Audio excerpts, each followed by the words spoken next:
Welcome to episode 151. And as I was saying last week, this is kind of a part two to my Eastern Hokkaido adventure. Welcome back to the show, folks. So, after my most excellent ride in Shiretoko, I spent the night in the Mashu Onsen roadside station. Now, that name is a bit misleading because it's not really an onsen bathing spot, but they have one of those little foot pools out front, and that was actually really nice to soak my tootsies in after cycling the Shiretoko Pass. And it's all naturally volcanic as well, so that's always cool. I like that. And I also like that you can kind of see steam actually coming out of a couple of the sewer grates in the parking lot of that roadside station. That's pretty cool to see. But still, I think it's great that most of the roadside stations, the Michi no Eki, let people sleep in their cars in the parking lots. I've read that as long as you don't sit outside your car, you're not camping, you're not picnicking, you have to actually stay inside your car. And if you don't stay longer than 24 hours, it's all cool, right? I mean, well, obviously in your car, you can't make a racket either, right?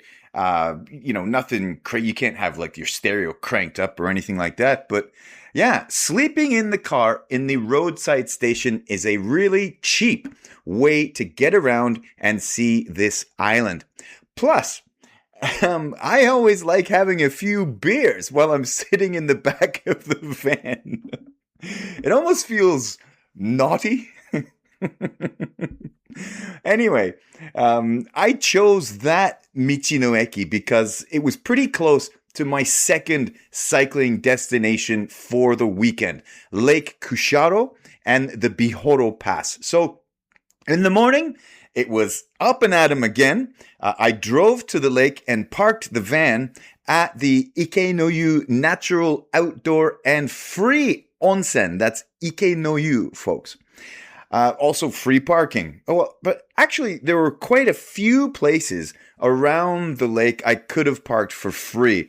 I actually could have slept somewhere the night before at the lake as well, but I wasn't totally sure if toilets would have been open or available. And I know the roadside stations have toilets and amenities open 24 hours a day. So I went with what I know to be. So before I get into the ride, let me tell you about Lake Kussharo. It is a caldera lake located in the Akan Mashu National Park, and it is the largest caldera lake in Japan in terms of surface area and the sixth largest lake in Japan. It is also the largest lake in Japan to completely freeze over in winter. The surface area is 79 kilometers squared, with an average depth of 28 meters, with the deepest point of the lake being 118 meters. It has one island, creatively named Nakajima. That means island in the middle. The same name as the island in Lake Toya. One very cool fact about Lake Kussharo is it is also known as Japan's Loch Ness, as there have been numerous sightings of a lake monster. And since 1973, the lake monster's name has been Kushi. Now, as I was going around the lake, of course, I was keeping an eye out for it, but alas, I did not spot Kushi. Maybe next time. There's probably not a monster in there. Anyway, the lake has its own peninsula called the Wakoto Peninsula, and that is volcanically active to this very day. On the little peninsula, there are natural hot springs, and the vents are still steaming away at a couple of different points on the peninsula. You can actually smell sulfur as you walk through what are they called? Fuminoles.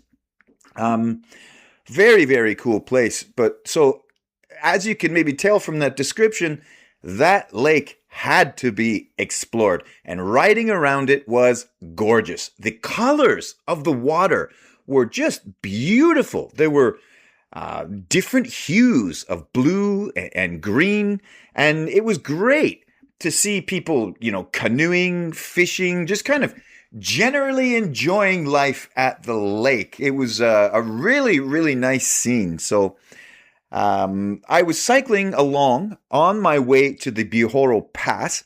And folks, this was a super simple route from where I parked at the lake. It was just south along Route 52. Then you turn right onto Route 243. And then you just stay on that all the way up to the Bihoro Pass. That's it. One right turn from the car park to the pass. That's it, folks. And that whole road actually it was gorgeous to ride. Beautiful ride. And it's actually one of Hokkaido's scenic roads. It is Hokkaido's scenic road number 8. And it takes you kind of rolling through some farmland. There are hills all over the place. Plus, you've got views of the lake pretty much the whole way along. And just as you hit the actual pass, you go through these just gorgeous forest canopied roads. And again, I was super, super lucky with the weather. It was just another beautiful sunny day. Sure, the wind was up a bit, but, nothing to write home about. It wasn't too bad. I've been in Hokkaido. I've ridden through some much worse wind than that. It was a really nice day. Again, folks, I got really, really lucky with the weather. The pass itself is just 11 kilometers long. And as I said over and over again about the Shiretoko Pass, the Bihoro Pass is also very doable. It's not a killer. Folks, trust me, you can get up that pass. You can do it. Okay, again, it is a mountain pass. So, it's not a tricycle ride around grandma's backyard. But again, it's very doable. There was one bit in the middle that was a bit steep, but honestly, folks, it's a really good climb. And the thing about this climb is the higher you get, the views just keep increasing in epicness. I am telling you, folks, the higher you go, the views of the lake just keep getting more and more beautiful. My Lord. It was incredible. And again, I am stoked to go all the way out there. It could have been cloudy. It could have been raining. The views could have been severely restricted. My Lord, did I get lucky with the weather. A gorgeous bluebird day again. 2 days back to back, where originally the forecast was calling for clouds and not really a nice day on Sunday. That was the original forecast. Turns out the forecast was wrong, much to my benefit. And also in that ride, in the pass, I also loved the twists and turns that are in that road as well. It just all made for a really fun ride. When you're on some of those and you're in the moment and you're in the moment of something special. That's how I felt going up that pass. It was really, really great. Okay, because I was kind of enjoying myself so much, I couldn't really tell you how long it took me to get up because, I was stopping to take in the views. I found myself just kind of more in the moment on that pass than maybe I have been on others, just because of just the stunning beauty of it. It was incredible. And it took me less than 2 hours to get up. Could I have done it faster? Yeah, definitely. Do I wish I'd done it faster? Not at all. On that road, you almost feel like taking a picture at every turn because just the wow factor of it all. was just awesome, and it just kept the wow factor just kept increasing the higher and higher you got. It was incredible, but and then before you know it, you're at the pass, which sits at an elevation of 525 meters. So not that high as far as mountain passes go, right? Um, and at the top, just beyond the road station, just past the peak, the road actually turns into Hokkaido's scenic road number 13. Now, let me tell you a little bit about those scenic roads, because you do see them when you're out touring Hokkaido. The scenic roads in Japanese are called Shuitsu Namichi, and that kind of translates to outstanding road or exceptional scenic road. There are 15 of them in Hokkaido, and they are stretches of road that have been selected as special for, here are the criteria. They've been selected as special for their scenery, their driving or cycling experience, the surrounding landscapes, and if they have a cultural or historical significance. I think I've now ridden 15. I think I've now ridden 5 of the 15. That was kind of 2 this past weekend with Shiretoko and Bihoro. One is the Nakayama Toge, another is the Mikuni Pass. And I know I've been on another one somewhere, but I can't remember right now. So yeah, I think I've ridden 5 of them. And actually, now just talking about this, I've actually just given myself an idea for a future episode of the Cycling Hokkaido podcast. Those scenic roads are going to have to be explored, don't you think? But yeah, so the top of the Bihoro Pass is incredible. Just incredible. Sweeping views of the lake. Plus, the natural landscape at the top is wild. Like, there are huge, obviously volcanic boulders just all over the place. You can kind of climb over the boulders to get different views of the lake and things like that. That was a lot of fun. There are hiking trails that seem to start at the top. I'm not sure if they start at the top or end at the bottom. I don't know. There were trailhead entrances at the top. So if you're hiking, I'm sure if you're into hiking, I'm sure that would be an amazing place to hike as well.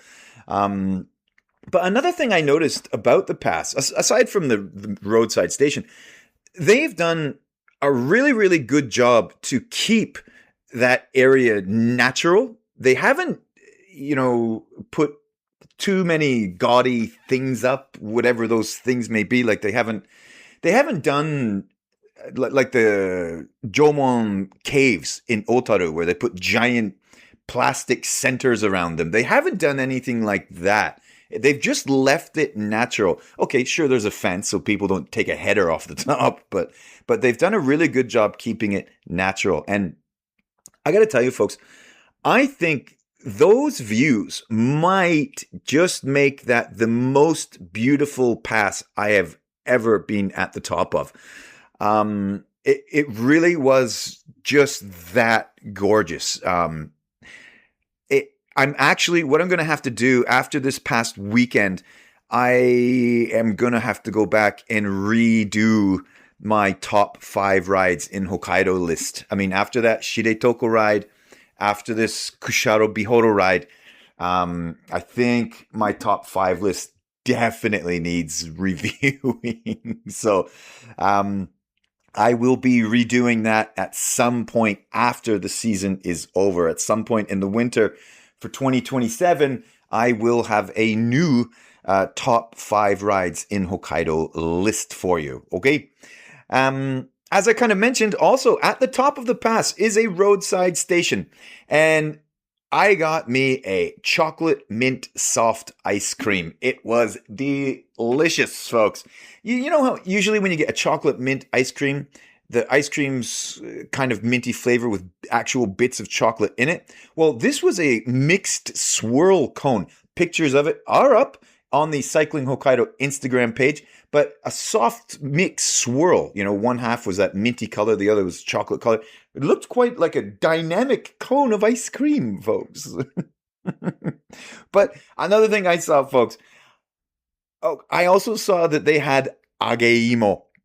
I've talked about this a few times on the podcast. Fried potato balls. I usually get them at the top of the Nakayama Pass. So I had to try those. At the Nakayama Pass, you get three on a stick for 500 yen. But in Bihoro, you get two in a bag for 450 yen. Well, so obviously you get more value for your money buying the fried potato balls at the Nakayama Pass. But still, I was in Bihoro, so I had to give theirs a try. Now, I also saw that there was no condiments table. At Nakayama Pass, they have like the mayonnaise and all the different salt flavors and seasonings, and they have a condiments table for your fried potato balls, right? They do not have that at Bihoro. So you just kind of eat the potato balls plain, right? But I've got a hack for you folks. I did see that they had a bunch of sauces for their French fries. So there was like a Korean flavored one. I think there was a Genovese flavored one. There was curry cheese. I think there were like 8 different flavors of sauces you could get for these French fries. They were kind of like home cut fries style, you know? But anyway, me being the out of the box thinker that I am, I asked the girl behind the counter if they could possibly, give me a dab of sauce for the ageimo. She didn't know. So she asked the young man who was working with her, and he said, "Oh, that's a great idea. Yeah, we can do that." I was like, "Yeah, you can do that." The young guy behind the counter, he actually looked really impressed with the idea. I can't believe it was the first time anybody suggested or asked for this, but it looked like it was. So he looked he looked really stoked on the idea. So he says, "What sauce would you like?" And I said, "I would like the curry cheese, please." And then the guy looked even more impressed. Just this huge smile broke out on his face as he just kept nodding his head in approval. That's right, folks. I know my potato condiments. So, yeah. There's a little hack for you to add a little extra flavor to your ageimo when you are at the top of the Bihoro Pass, folks. Ask really nicely, then maybe you can score some sauce for your fried potato balls at the top of the Bihoro Pass. A lovely little experience and a real fun exchange with the kind of young staff members running that snack counter. That was that was great fun. So, but anyway, I spent way too much time at the top of that pass, just enjoying the incredible scenes, eating. And I could kind of feel time ticking away on me, but again, I didn't care. That's why I was there. That's why I was on this weekend to live that experience. But anyway, there were other things I wanted to go see. So it was back down the hill. And folks, let me tell you, that was a very, very fun descent. And I was just kind of just letting her rip, which was just awesome around the corners, I don't know. How about you guys? Do you just open it up when you're heading down a hill, or are you a bit more reserved on your descents? Write in and let me know, because from time to time, I just like to open it up, see, see how fast I can go without dying. I think what have I been? I think one time I hit 67 kilometers per hour. That was a lot of fun. That wasn't this past weekend, but that was a couple of years ago, and I think I did that on Tene here in Sapporo. But yeah, that's one of the things I like to do. I just the rush, that comes with that is it's intoxicating.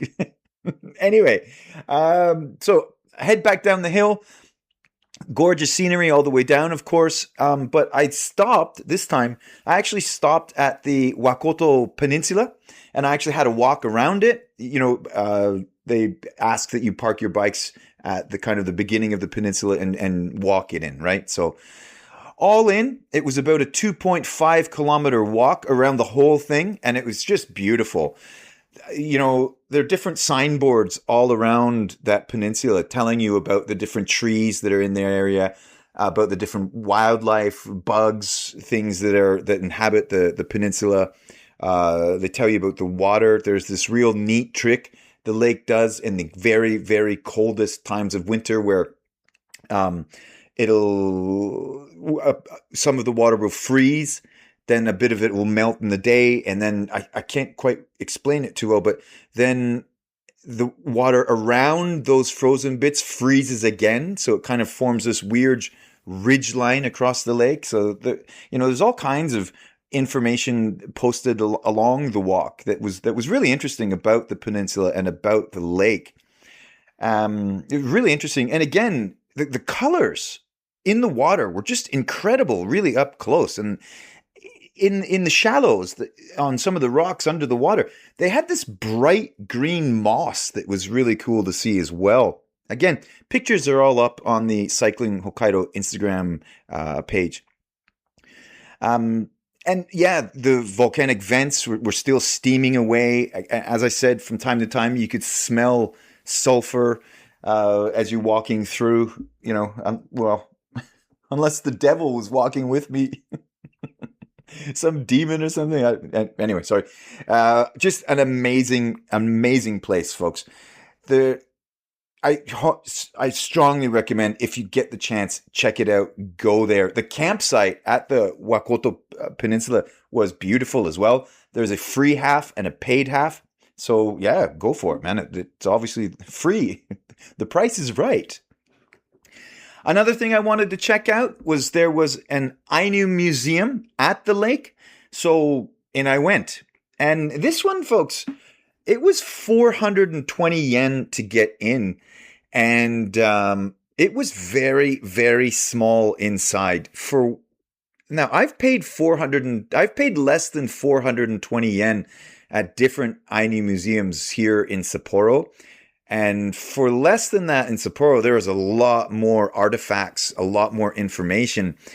This Ainu museum at Lake Kussharo is very, very small inside. Actually, to be honest, okay, well, while I'm happy I went in, and one thing that was fun is that for free, you can put on an atus, the Ainu, one that's the kind of male Ainu jacket robe thing.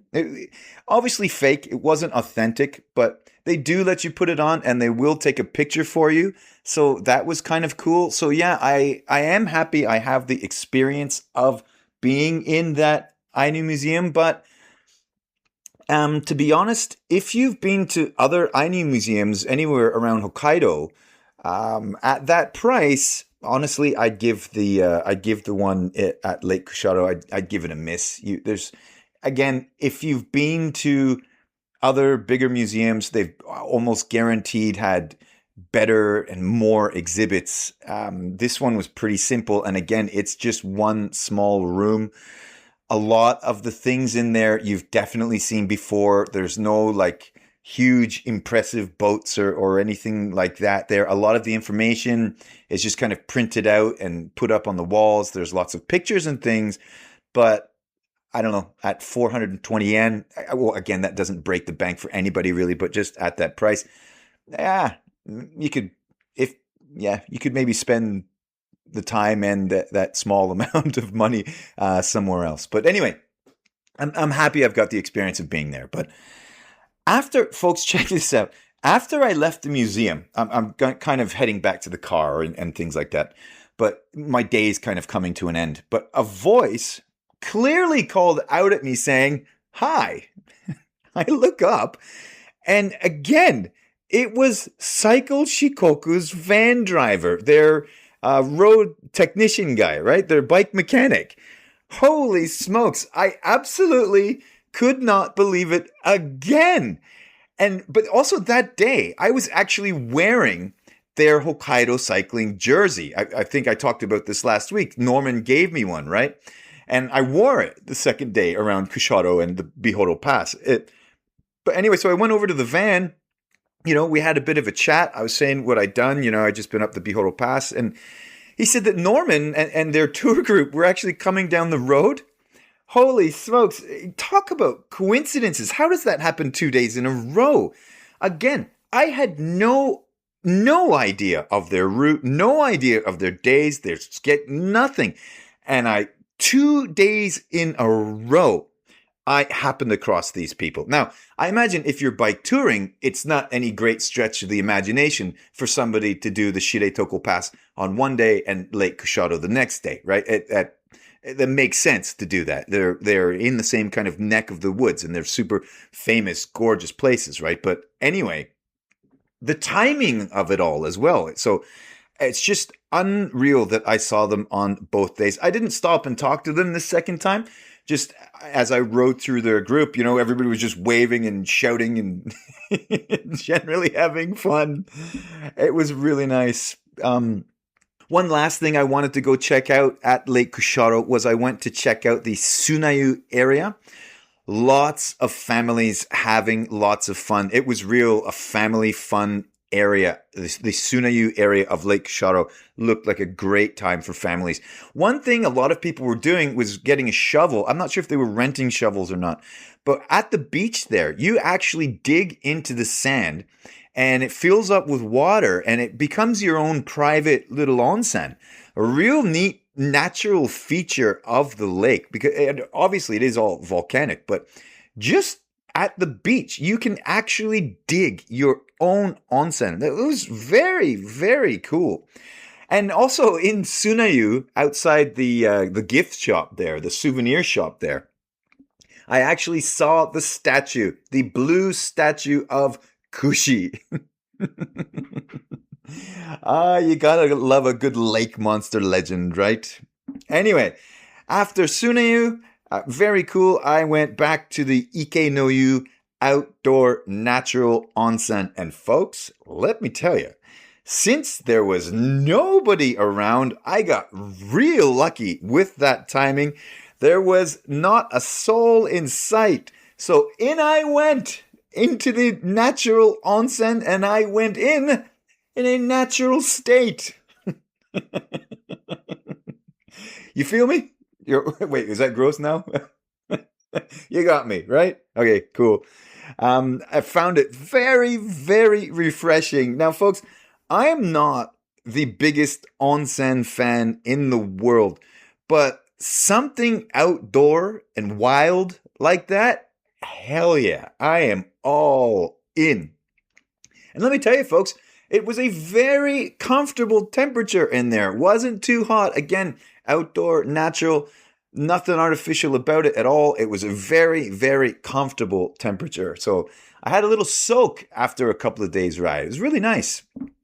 But anyway, so after exposing myself to Lake Kussharo, it was time to head home. So that was a wrap on my Eastern Hokkaido adventure. Just an incredible weekend. And folks, if you come for a ride, or not even a ride, if you come for a visit to Hokkaido, I highly recommend you make time. You make a plan for the Shire-Toko Peninsula, Lake Kussharo, and the Bihoro Pass. These are incredibly beautiful. I know I keep saying incredibly, but these are incredibly beautiful places, folks. It would be a shame if you missed them. Again, logistically, they are far away, and especially if you're landing in Chitose and you're kind of checking things out, maybe you're going to Niseko, Sapporo, maybe even Hakodate. Maybe you're staying kind of in the western area of Hokkaido, which many people do, and which also makes for a fantastic Hokkaido vacation. No doubts there at all. But if at all possible, if you can find the time and if you can get transportation, trains, I think some airplanes, rent a car. If you can get out there, go see Shire-Toko, Lake Kussharo, and the Bihoro Pass. You will not regret it. And folks, If you like what you hear, if Cycling Hokkaido podcast has helped you out planning your trip and you'd like to help keep my wheels turning, buy me some virtual coffees. You can support the show at buymeacoffee.com/Cycling Hokkaido. And as always, folks, subscribe to the show, leave me a kind review, and share episodes with your friend. Folks, I hope you're having fun out there, and thank you as always for tuning into the show. Love ya. Cycling Hokkaido!